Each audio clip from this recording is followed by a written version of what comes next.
are still reporting that this is not the first time. It has occurred before and it was overlooked. That means somebody is overlooking them or overlooking this whole activity. I'm not trying to like point out the whole issues there.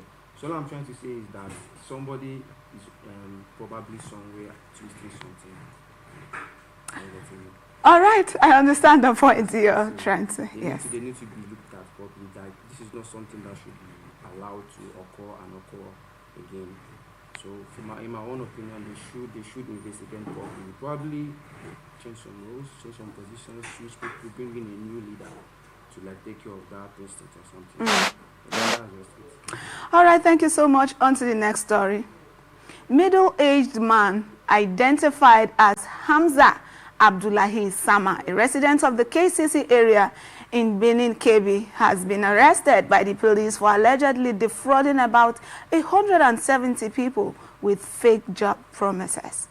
Police say the suspect claimed he could secure employment for victims in primary and secondary schools under the Kebbi state government. He allegedly collected 30,000 naira from each victim, falsely presenting himself as someone with access to government jobs placement, which police say was untrue. According to the police, the total amount collected is estimated at 1.5 million naira. The suspect is currently in custody, while authorities have warned the public to remain cautious of employment fraud and report suspicious individuals to security agencies. You know, when I went through this story, the first question that came to my mind was like, how? I mean, how was one man able to defraud 170 people? He kept collecting money from these people. How did he do that? That none of the victims cared to carry out an investigation before falling into the trap.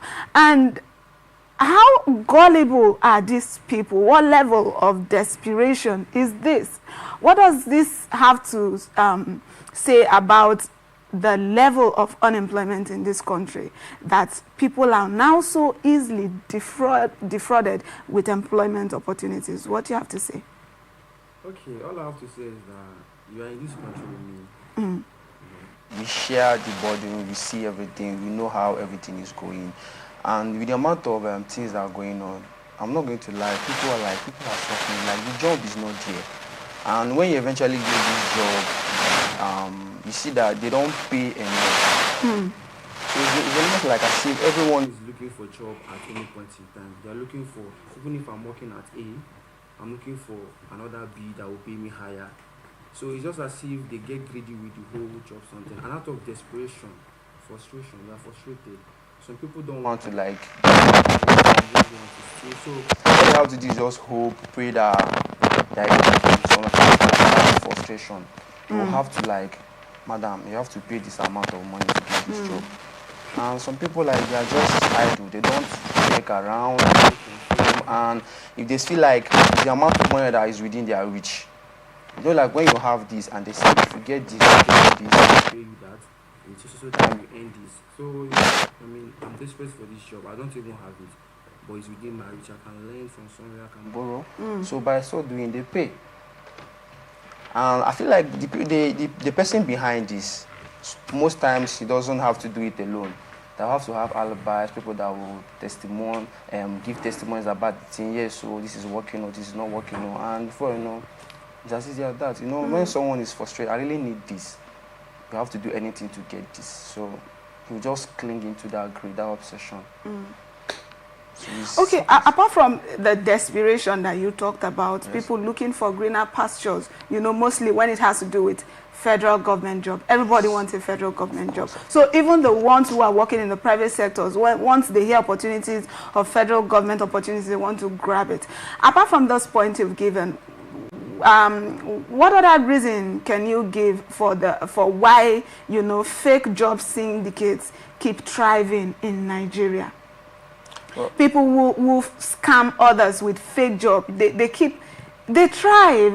It's easy for them. It's possible. Why is it like that? So it's just a very simple something. When there is lack of the opportunity, when there is lack of the opportunity. It's just like when there is no food and someone comes and be like, I promise you, when you get me this, I will give you this.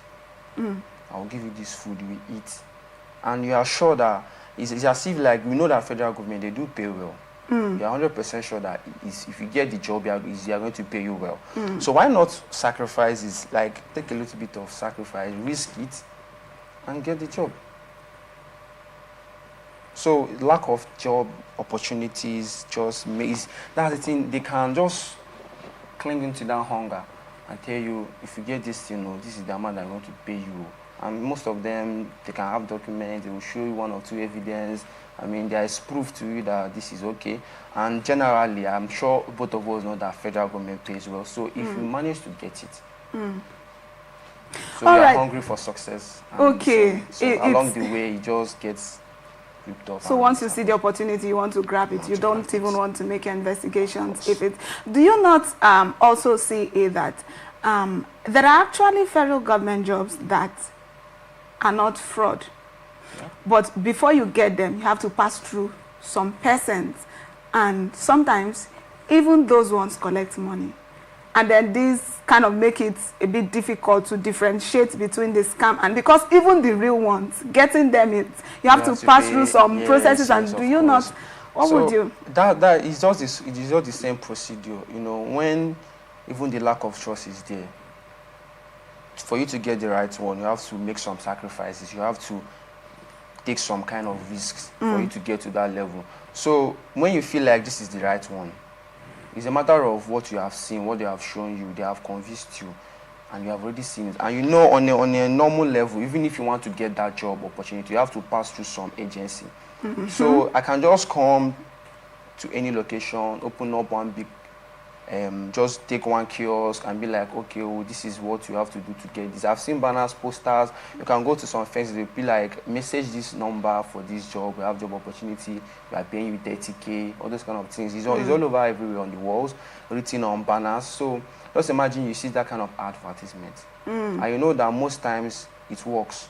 You get me? Just like MMM happened, and people invested their money, there were returns. People are saying, yes, so it's paying, it's paying. So when they have accumulated a lot, they just vanish. So just imagine me passing you knowing fully well that you have to go through a procedure. Then if that gets successfully done, you might get the job.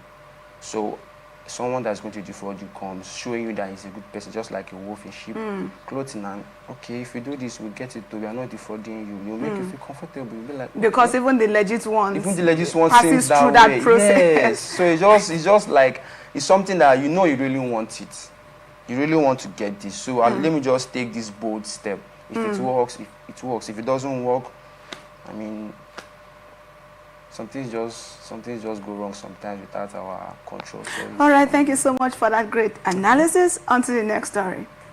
A legal practitioner, Abasiese Banga Ikoiwak, has been arraigned before a high court in Akwa Ibom State over the alleged killing of her husband, Barrister Godwin Ikoiwak. Prosecutors told the court that the killing followed the discovery of a long-hidden family secret that the couple's houseboy was allegedly the woman's biological son, not her younger brother, as she had claimed.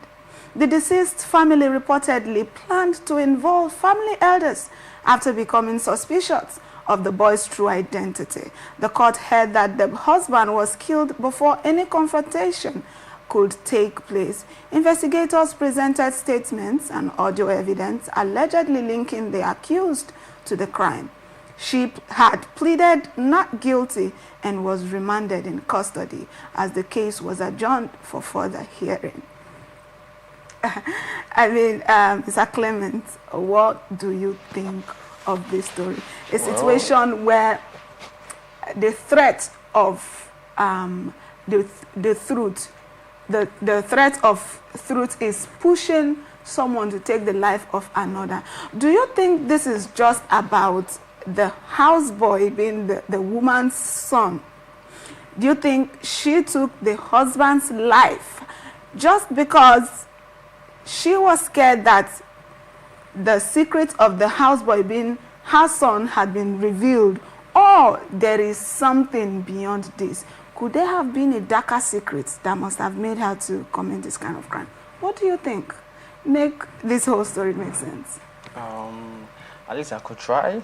So all I could suggest is, let's just take a step back. Before the whole incident, before him finding out that the houseboy is the wife's son, have they been living in good terms? Have they been living happily? Like, is there signs that they were happy in the marriage? Like, everything was moving well? You get me? Because, you know, something cannot just happen out of the blue and someone will just die. You get me? So let's say if there was no signs of any squabbling around in the marriage, if there's no little fights, then this occurred. The news came out. The husband noticed and he was asking questions. So what do you think would have happened is that your wife allegedly is involved. Allegedly. You get me? So investigation has to be launched. They have to cross-check. They have to be aware that, or they have to be sure that this is what happened and this is not what happened. So in this case, my own suggestion would be like, they have remanded the lady. This is okay.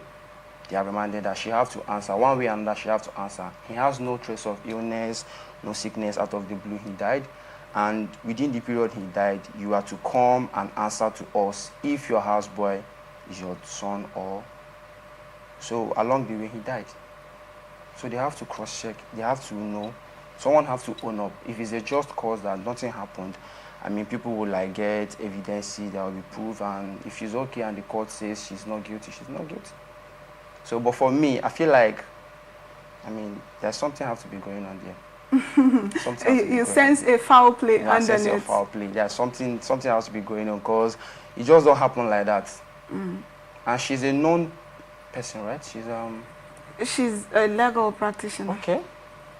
So that gives and that raises another form of concern, yes. You know, for me. You know, when we have a situation where those who are meant to interpret the law, yes. When we have legal practitioners, those who are meant to interpret the law, now going against the law by taking the law into their own hands, what does this have to say about the judicial system of our country? It's like telling the public, telling the country, don't do this. Meanwhile, you who is supposed to live as an example, you're telling us what not to do and what to do, and then you're supposed to live an example, but you are going against what you are asking us not to do. Why would, mind you, the husband is also a legal practitioner. So two lawyers are involved in this. So when lawyers would tell us about the law and now has now gone against the law by taking the law into their hands, what does he have to say about the Nigerian judicial system? Well, I won't blame the Nigerian judicial system. This is a matter of personality. You get me? Nigeria is not to be blamed for what an individual did on its own. It's a matter of individuality here. The lady decided to take the law into her hands. Allegedly, no, the baby or the boy is not from the husband. And she's aware. She knows what she's doing. She's not being deceived. She's an adult. Let's say she explained to the husband, before now, I have a baby out of wedlock before I got married to you. See, are you okay with me having a baby? Can you marry someone that already has a child out of wedlock? And the husband agrees. It's not the first case. I mean, everybody will live happily ever after. But then she didn't come up with that at first. And why do you think she didn't come up with that? For me, I see no crime in having a baby. No, it's before getting married. No, it's different. Let's say some men just don't want. They feel like someone has already entered in my wife. It's a very different something. We men, you know, we take pride in our things. You understand? Let's say I want a girl that is not touched. That's what I want in my marriage. I want a girl that is fair, tall, you know, a dark one. So it depends on perspective. If he's the kind that probably the wife I've seen, he's the kind that will not take into the child thing. Okay. And she really loves the husband. She wants the marriage to hold. She really loved the husband and she killed him. Probably. Allegedly. See, okay, he's of, you know, women are emotional being. Men are, they tend to tag them logical being. So she felt probably at that time her marriage was the main thing that she wants to uphold. Now she have grown, ascertained some height. She is now having a figure that she's holding. She's now a public figure. So she will need to maintain her integrity in this case. And knowing fully well the husband is in the same business line, this is going to be a very tough one. Let's say she might just allegedly unalive the man, case will stop, nobody will bother her about any other thing, but then it happens differently.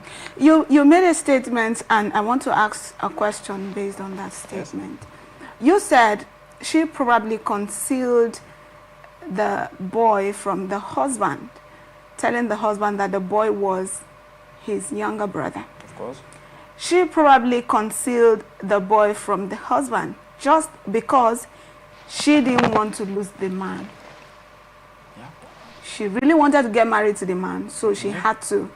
And mind you, imagine a marriage built on lies. How does it end? Okay. So I do not want to lose this man. And because of that, I built my marriage on lies. And the same man I didn't want to lose, the reason why I lied, is the same man I am unaliving. Make it make sense, please. Okay, all I have to say now, just like I said, women are emotional thinkers. Let's say at the point in time she got married, she's not in the same position she is now. How? We are not sure of that. We are not sure of that, but let's say she's not married, like she was not a legal practitioner then. She was Are we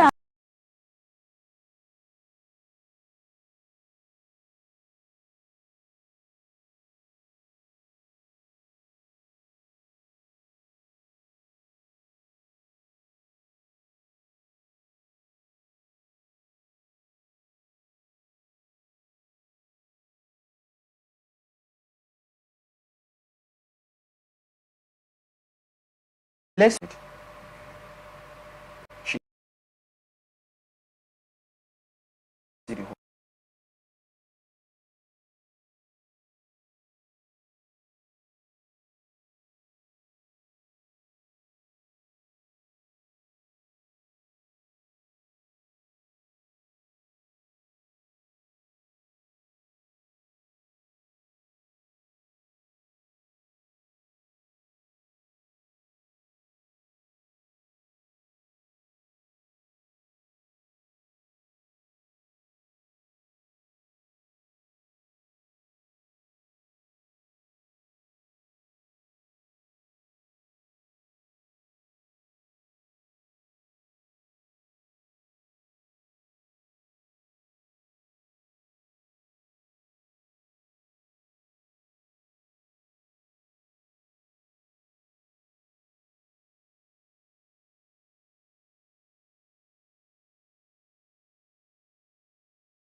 Same is going on, that she doesn't want the whole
which we are not supposed to cover, That's the thing. to lie about it.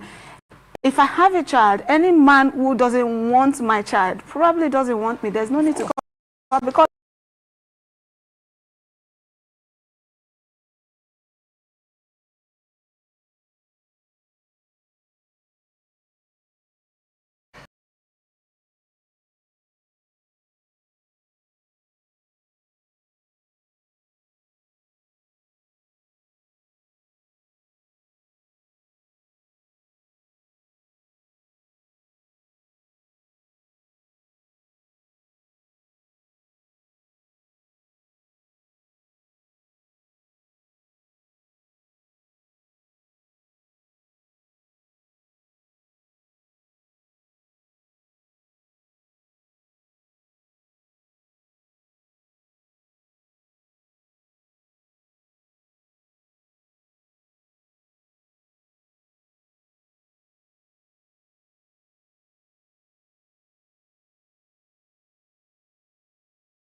I don't think like ah,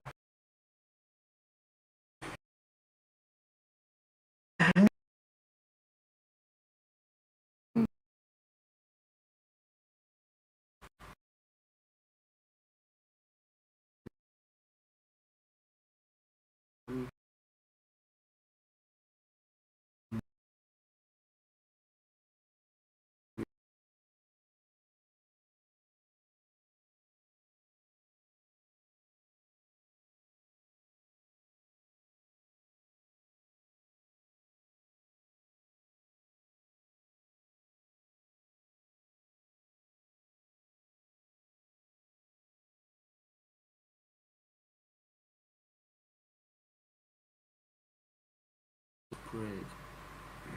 Let's say they have been working on their things illegally and they're successfully giving birth to the kids. So along the people like they know what they are doing. Now somebody is dead.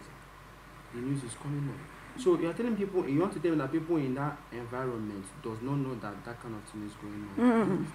It's lies. The people in the environment helps protect these people. So by so doing, you won't even hear a word outside. If you want to hear, it's going to be of good testimonials that this happened this person gave birth to this place, and it's okay. Mm. So that's I like the point you brought. The point, the fact that most of these illegal facilities, the quacks as we generally know them, they are cheaper.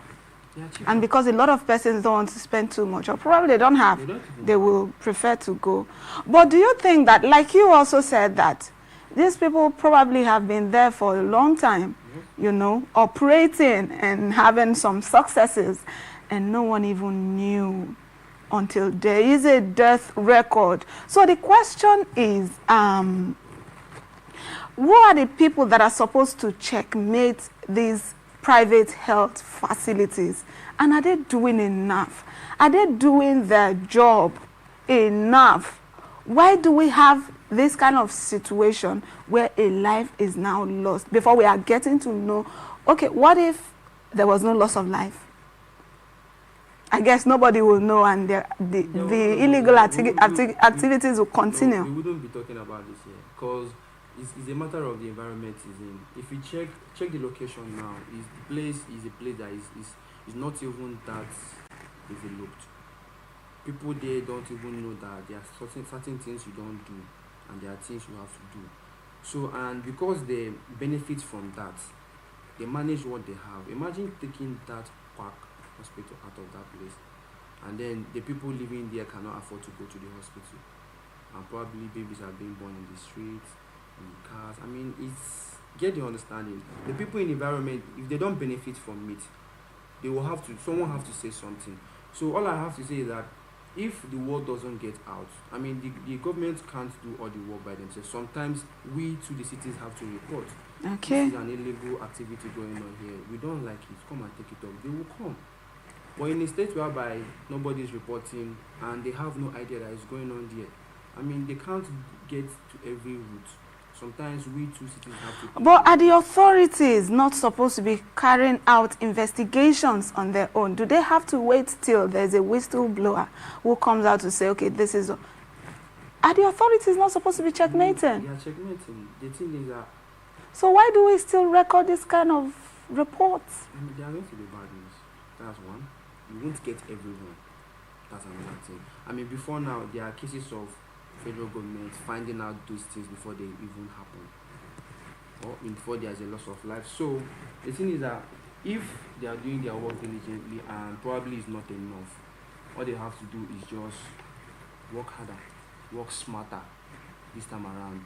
Have branches everywhere, have spies, have checkmating everywhere, thorough searches. Yes, it's not, sometimes working hard doesn't do everything. All you have to do is work smarter. So this time around, if it's not working, they work smarter and better. All right, thank you so much, Mr. Benedict Chika, for this great analysis on all the reports. It's so nice having you on the show. All right, so this is where we wrap it up on this episode of Atlantic Society Watch. We're open for sponsorship of this program, jingles and advert placements, news and event coverage, personalities, society and political interviews, product service promotion and commercials. Watch us live on www.atlanticnetwork.tv, Avo TV channel 205, Limex TV platform, Ifastech platform, Apple TV, Niger TV, Iroko TV. Connect with us on ATN Social, subscribe, like, and share. Facebook and YouTube, Atlantic Television Network. Instagram and TikTok, Atlantic TV Network 1. And on X, at Atlantic TV Net. Peace and unity are the pathways to progress. Thank you for staying with us. My name is Ofina Anucha.